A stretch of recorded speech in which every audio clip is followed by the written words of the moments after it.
याद है 9 मार्च 2022 की एक घटना, जब भारत ने एक अनआर्म्ड ब्रह्मोस मिसाइल पाकिस्तान में दाग दी थी और उसे एक तकनीकी गड़बड़ी बताया था।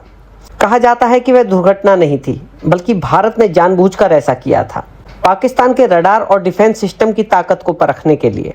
अब एक दूसरी घटना को याद कीजिए, जब 14 जून 2025 को ब्रिटिश नौसेना का एक US made stealth fighter jet Bharat में इमरजेंसी लैंडिंग के लिए मजबूर हो गया।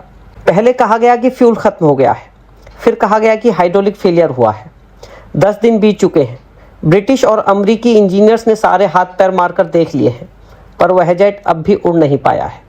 अब अंदर की बात निकल कर आ रही है कि यह दुर्घटना नहीं थी, बल्कि जैसा प्रयोग भारत ने पाकिस्तान के साथ किया था, कुछ वैसा ही प्रयोग अमेरिका ब्रिटेन के साथ मिलकर भारत के साथ करना चाह रहा था। जैसा पाकिस्तान भारत के सामने है, वैसा ही उसने भारत को अपने सामने समझ लिया, बस उससे वहीं गलती हो गई। जैसे ही दुनिया का बेस्ट कहे जाने वाला स्टेल्थ फाइटर जेट भारत में घुसा, भारतीय रडार ने उसे ट्रैक कर लिया और उसका सिस्टम लॉक कर दिया, बिना कोई मिसाइल छोड़े। पायलट को उसे भारत में उतारने के लिए मजबूर होना पड़ा। अमेरिका और ब्रिटेन को यकीन ही नहीं था कि भारत उनके सुपर जेट को इस तरह पकड़ लेगा। अब परेशानी ये है कि वे भारत से खुलकर मदद भी नहीं मांग सकते। यदि लॉक होने की बात मान ली तो मट्टी पिट जाएगी, और एक डर ये भी है कि तथाकथित बेस्ट टेक्नोलॉजी लीक ना हो जाए।